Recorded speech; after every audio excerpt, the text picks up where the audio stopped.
What do you mean we charged her for something we didn't fix? Quentin Larrick stood at the edge of his office desk, rereading the spreadsheet on his laptop. It was the third flagged transaction this month from Store 12, an auto shop he opened 9 years ago, when he was still fixing brake pads in a rented garage. Now he owned 17 locations across 3 states. But this one shop on the outskirts of Bakersfield kept pulling in complaints. Refunds for misdiagnosed issues, staff turnover, slipping customer scores. It didn't add up. He rubbed his jaw, staring at the report. He hadn't met the crew at Store 12 personally. It was a busy location, and with a corporate structure in place, he mostly relied on district managers and internal audits. But something felt off, and Quentin didn't trust another filtered report. He decided to go see for himself. 2 days later, Quentin pulled up in a dusty Toyota Corolla, wearing a backward cap, oil-stained jeans, and a borrowed name tag. Teddy. His beard was grown out, hair buzzed short, and a pair of fake reading glasses hung around his neck. Nobody at this store had ever met him. Most of the crew were hired in the last 2 years, and the current manager, Brad, came from a competitor chain. He'd arranged it with his operations director to be placed as a trainee assigned to Store 12 for hands-on training. It was a believable cover. They were short-staffed after 2 techs quit. Last week, one moved out of state, the other left after arguing with Brad. "Hey, new guy," a voice barked from behind the front counter as Quentin walked in. "You late?" A stocky man in his 40s with thinning hair and a faded tattoo on his forearm looked up from his clipboard. His name tag read, Brad Manager. "Sorry, traffic," Quentin said, keeping his tone humble. "I'm Teddy. Here to train for a couple weeks." Brad barely looked at him. "We'll see if you last that long. Grab a shirt from the back and find Ray. He'll show you the ropes." Quentin headed to the back, where the garage heat hit him hard. The noise of clanking tools and revving engines filled the air. The place was busy, but not organized. Tools were scattered. A few mechanics worked in silence, heads down, no greetings. Eventually, he found Ray, a tall guy in his late 20s with strong hands and calm eyes. "You Teddy?" Ray wiped grease on his pants and nodded. "Come on, I'll show you how we do things around here." Ray was patient. He didn't talk much, but when Quentin asked questions, he explained clearly. He didn't rush or mock. That stood out. The guy knew his stuff. Over the next few hours, Quentin watched how Ray handled tire checks, brake inspections, and customer updates. He was respectful with everyone's staff and clients. When an elderly woman came in asking about a rattling sound, Ray walked her through the process without once talking down to her. But the same couldn't be said for a guy named Vince. Vince was around 30, loud, quick with jokes, and constantly on his phone. Quentin first noticed him when he kept tossing lug nuts at the wall, laughing every time they bounced into the drain. He barely acknowledged customers and left tools wherever he used them. That afternoon, a young woman pulled up in a blue Honda Civic. She looked nervous, clutching a printed sheet of engine codes. "Hi, I think something's wrong with the transmission," she said at the front desk. Brad didn't even get up. "Give it here, Vince." Vince strolled over, chewing gum. "Yeah? Take her Civic. Says it's the transmission." Quentin watched from the side as Vince took the sheet, glanced at it, then rolled his eyes. "Lady, you probably just forgot to tighten the gas cap." She blinked, confused. "But it says—" Vince snorted. "Yeah, because Google makes everyone a genius now. Come on, you think you know more than me? Don't be stupid." Quentin froze. The girl went quiet, embarrassed. She lowered her eyes and just nodded. That was it. Quentin's stomach twisted. Ray glanced at him, jaw clenched. He didn't say anything, but the look said everything. The girl sat in the waiting area. Vince grabbed her keys, muttering, "Waste of time," and disappeared into the bay. Quentin turned to Ray. "Does that happen a lot?"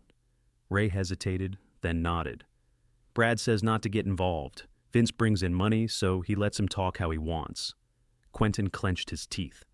He had a choice: keep watching or act now. He chose to watch, for now. He couldn't risk tipping his hand too early, but that moment, hearing Vince call a customer stupid, was burned into his memory. The shop kept moving, but Quentin's mind was locked. He wasn't just disappointed, he was angry. And he wasn't going to let it slide. Quentin arrived earlier the next morning, just as the metal bay doors groaned open and the morning sun spilled across the oil-streaked concrete. He took a moment before walking in, watching how the shop came to life. Vince showed up late again, no apology, just strolled in, sipping gas station coffee, disappeared into the back without a word. Ray was already under a Ford pickup, checking suspension. The rest of the crew filtered in, silent, heads down. No laughter, no energy. Inside, the break room smelled like burnt popcorn and cheap coffee grounds. Quentin sat at the far end of the table, pretending to scroll through his phone. A young tech named Luis, barely 20, walked in rubbing his eyes. "Hey, you new?" Luis asked, voice groggy. "Yeah, name's Teddy. Training here for a couple weeks." Luis nodded. "Good luck, man. Just keep your head down. That's what I do." Before Quentin could ask what he meant, Brad stormed in. "No phones on the floor, Luis. I don't care if your grandma's in the hospital. Leave it in your locker or don't bother clocking in." Luis jumped up, muttered something, and shoved his phone into a dented locker. Brad didn't even glance at Quentin. Over the next few hours, the shop filled with cars and frustrated clients. Quentin helped rotate tires, refill fluids, and clean work bays. He made a point to work beside each tech, observing more than talking. He saw Ray double-check another mechanic's torque settings without being asked. He noticed Luis getting barked at for asking questions, then being told he should have known the answer. Another tech, Janelle, barely spoke the entire day, but worked steadily through a stack of inspections with surgical focus. Around lunchtime, a man in a pressed shirt and slacks strolled into the garage, clipboard in hand. "Brad," he called. "Corporate sent me down for a surprise inventory spot check." Brad groaned. "Now? We're slammed." "Didn't ask, Brad. Just need a few minutes." The man walked past Quentin without a glance, heading straight for the storage cage. Brad followed, muttering under his breath. Ray leaned closer to Quentin as they wiped down a service bay. "That guy's from inventory control. He comes when they think parts are going missing." Quentin nodded slowly. "That happen often?" Ray didn't answer, but he didn't have to. Later that afternoon, a white van pulled into the lot. The driver stepped out, wearing a faded security uniform and a strained expression. He looked to be in his 50s, with a noticeable limp and thick glasses. He approached the desk, holding a small slip of paper. "Got a noise coming from the front end. Thought maybe a wheel bearing," he said, voice quiet but polite. Brad didn't look up from his computer. "Drop it. We'll call you." The man hesitated. "I'm on shift until midnight. If it's something small, I can wait." Brad sighed, finally lifting his head. "Sir, we're booked. If you can't leave it, come back next week." "Next week?" Brad pointed at the parking lot. "Do you see how many cars we've got?" Ray stepped forward quietly. "I can take a quick look. If it's just a loose shield or something, it'll only take 10 minutes. Brad waved him off. "You're on that Subaru, remember?" Ray glanced back at the lift. "That one's waiting on parts." Brad's eyes narrowed. "You don't run this shop. Stay in your lane." The man stood silently, keys still in hand. He turned to walk out, but Quentin stepped forward. "I'm free. I'll check it." Brad's jaw tightened. "You're still in training. Liability." "I'll just look, not touching anything yet." Brad didn't respond. He just walked away. Quentin opened the van's hood and crouched beside the front wheel. Ray joined him quietly, handing over a light. "Shield's loose," Quentin muttered, hitting the control arm. Ray nodded. "2 bolts. Easy fix." Quentin stood up and walked back to the man. "It's nothing serious. We'll tighten it down. No charge."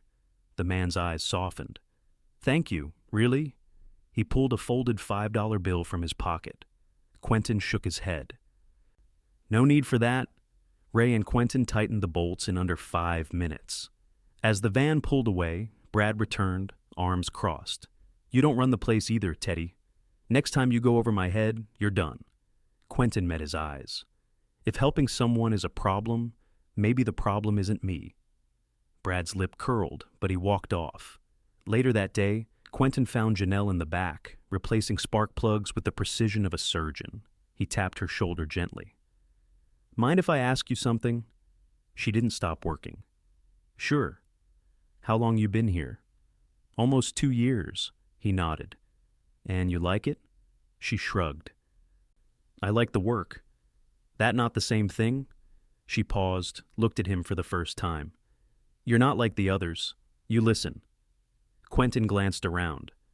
A lot of people here seem afraid to speak up. Janelle wiped her hands and sat on the fender. Brad doesn't want opinions. He wants silence. I was told not to talk to customers unless directly asked. I used to work at a dealership. It was strict but respectful. Here, you get told you're lucky to have a job. She stood and went back to work. That evening, as the last car rolled out, Luis approached Quentin near the lockers.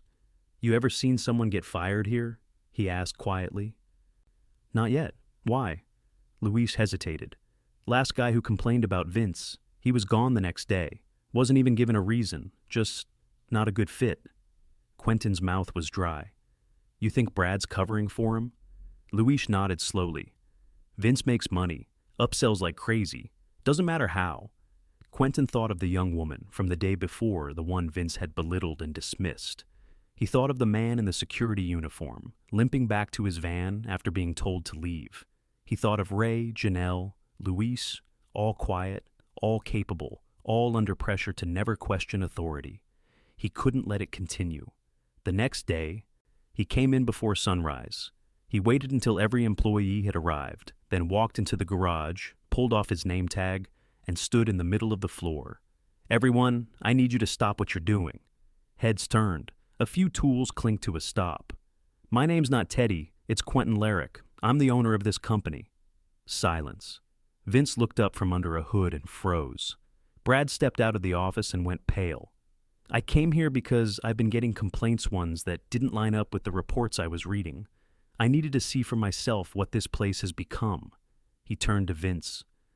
You belittled a customer in front of me. You called her stupid. You dismissed her concerns without even checking the vehicle. That's not just unprofessional, it's unacceptable.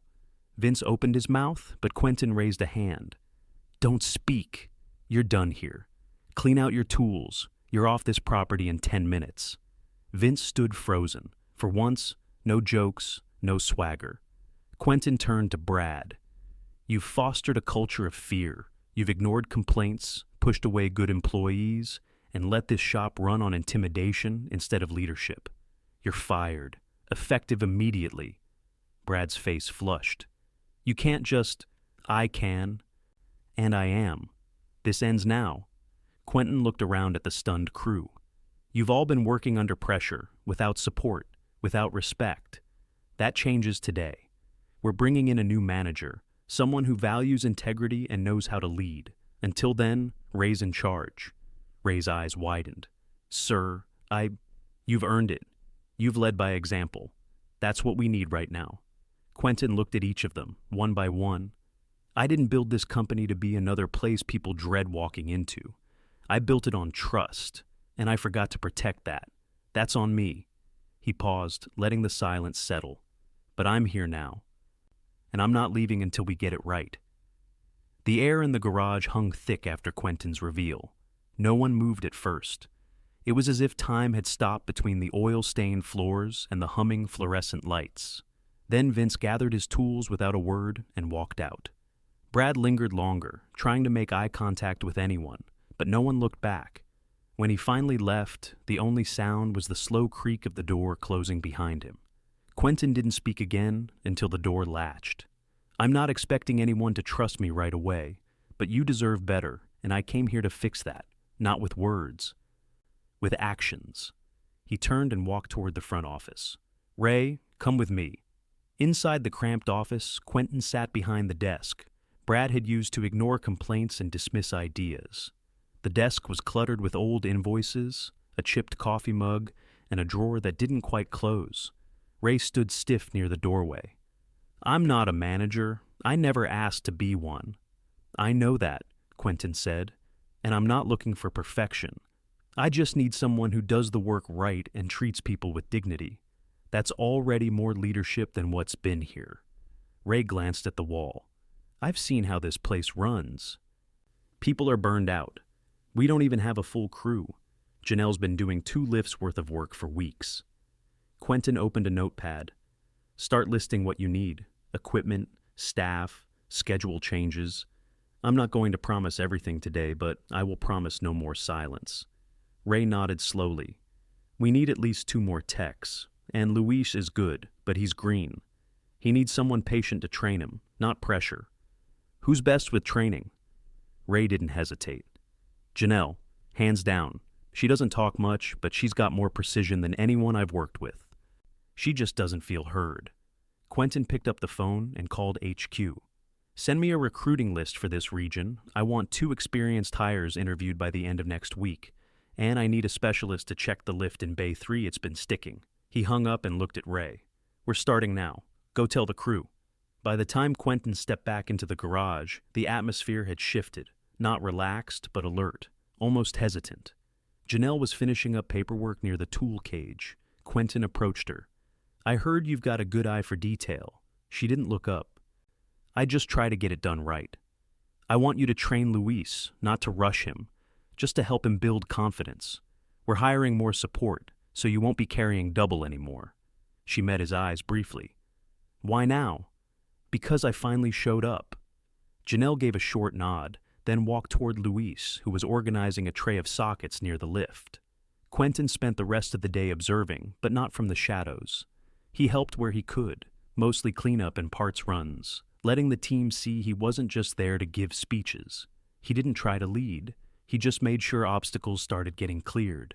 Mid-afternoon, a customer walked in, middle-aged suit jacket over a dress shirt, Bluetooth in one ear. His tone was clipped.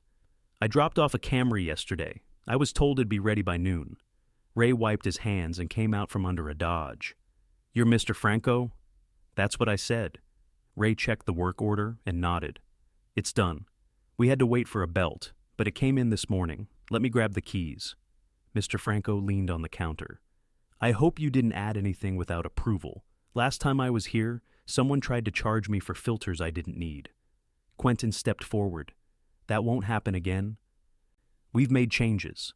Mr. Franco looked him up and down. Are you the new manager? I'm the owner. The man straightened, surprised. Didn't expect that. I didn't expect to be here either, but I'm glad I am. Franco studied him a moment, then nodded. Well, I guess I'll see how it drives. When he left, Ray turned to Quentin. That guy's been coming here for years. Used to be easygoing. Last 6 months, he's been like that every time. It's not just about fixing cars, Quentin said. It's about trust. We lost it. Now we earn it back. Later, while reviewing the parts inventory, Quentin found a pattern. Certain components like brake pads and filters were being restocked far too often for the number of actual jobs done. He flagged the sheet and called the regional finance manager. Check every invoice from this location for the last 6 months. I want to know how many parts were billed that never made it onto a car. The voice on the other end hesitated. That's going to uncover some things you probably won't like. I already don't like what I've seen. Find the gaps. By the end of the day, 2 things became clear. The team wanted to believe change was real, and the damage Brad left behind ran deeper than just poor morale. In the break room, Quentin found Luis cleaning out the fridge. He didn't notice Quentin at first. You okay? Quentin asked. Luis jumped slightly, then nodded. Yeah, just trying to stay out of people's way. You don't need to do that anymore. Luis shrugged. I don't want to mess anything up. You won't, not with the right support. Luis hesitated. You really firing people for being jerks now? I'm holding people accountable. That includes me. Luis looked at him directly then. You're different from what I thought you'd be. Most owners are? Luis smiled faintly, then went back to cleaning. Before closing, Quentin called the crew together. They stood near the bay doors, some leaning on toolboxes, others with arms crossed. No one had left yet. That was a good sign. I know today's been a lot, and I'm not asking anyone to forget what you've been through, but I am asking you to help me rebuild. You'll have a say in how this place runs from now on. We're not just fixing cars, we're earning back trust. He looked at Janelle. You'll have time blocked off for training, paid, no extra workload. Then Ray. Your input will shape how we hire and train going forward. Finally, Luis. You speak up when something feels wrong, I'll have your back. No one clapped, no cheers. But the silence felt different now. It wasn't resignation, it was consideration. As they dispersed, Quentin walked back to the front, sat at the desk Brad once used to dismiss people, and opened a blank notepad. Across the top, he wrote one sentence: every shop, every month, in person. He wasn't going back to filtered reports and secondhand stories. He'd seen what that cost him. From now on, he'd be present, not just as a figurehead, but as a leader who listened, saw, and acted. 1 week later, the pace inside Store 12 had shifted, not fast, not fixed, but different. The air still smelled like warm rubber and coolant, but there wasn't tension humming beneath it anymore. The crew moved with more purpose. Eye contact had returned. Quentin was back on site, not undercover this time, but in work boots and a button-up, sleeves rolled to the elbow. He didn't sit in the office, he stood in the bays, clipboard in hand, checking progress against promises. They were short-staffed, still. That hadn't changed, but what had changed was how they handled it.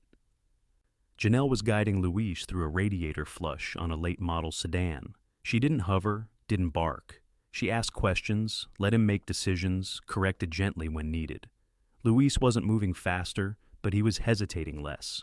Ray was managing the schedule, balancing customer appointments, parts arrivals, and the unpredictable roll-ins that always came with a shop like this. He wasn't a natural at administration, but he was methodical. And when a tow truck pulled in with a delivery mid-morning, he stepped out, took the paperwork, and greeted the driver by name. Inside the office, Quentin met with Catherine, the newly assigned interim manager from corporate. She had arrived 2 days earlier, sent to stabilize operations while a full-time hire was vetted. She was sharp, quiet, and had spent her first day shadowing rather than directing. "I've been reviewing Brad's old service logs," she said, flipping through a printed stack. He closed a lot of high-margin jobs without signatures, no customer authorizations on file. Quentin leaned against the desk. "That'll be part of the audit. Anything questionable gets refunded." Catherine nodded. "It's more than questionable. In some cases, parts were marked as installed that never left inventory." Quentin didn't flinch. "I want you to draft a letter to every affected customer, full transparency. If they were overcharged, we make it right. No excuses, no conditions." She slid the papers back into the folder. "That's going to cost. It already cost us more than money." A knock at the door interrupted them. It was Janelle. "Sorry," she said, adjusting her ponytail. "We've got a guy outside. Says he was told he could come in today for a quote, but there's nothing on the schedule." Quentin stepped out with her. A tall man stood by an older black pickup, the kind that showed its age in rust rings and sun-bleached trim. He was thin, with deep lines around his eyes, and a Marine Corps cap pulled low. "I was told I could come in around noon," he said. "Checked yesterday with some guy, don't remember his name." Catherine stepped up beside Quentin. "We've got a gap in about an hour. If you're okay waiting, we'll take care of you." The man nodded. "Yeah, appreciate it." Quentin caught Janelle's eye after. "Good call bringing that to us." She shrugged. Didn't want to turn away someone who might have been misled. He watched her walk back toward the bay. She wasn't looking for praise. She just wanted things done right. An hour later, the audit report arrived. Quentin sat with Catherine in the office going line by line. The numbers were worse than expected. Parts billed without use, duplicate charges, even 2 instances where labor costs were added for services that couldn't have been performed in the time window logged. One entry stopped him cold. "Here," he said, pointing. "This is from the day I was undercover, the Civic. It says both transmission diagnostics and a full fluid flush were performed. Neither were done." Catherine read the line.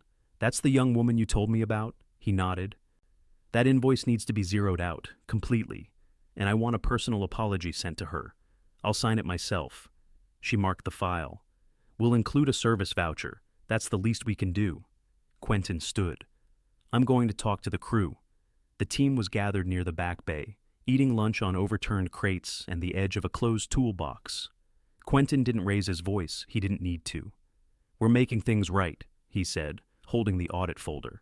"Every customer who was wronged is getting a refund. If you hear a call come in and someone's upset, don't defend the past. Just listen. Let them speak.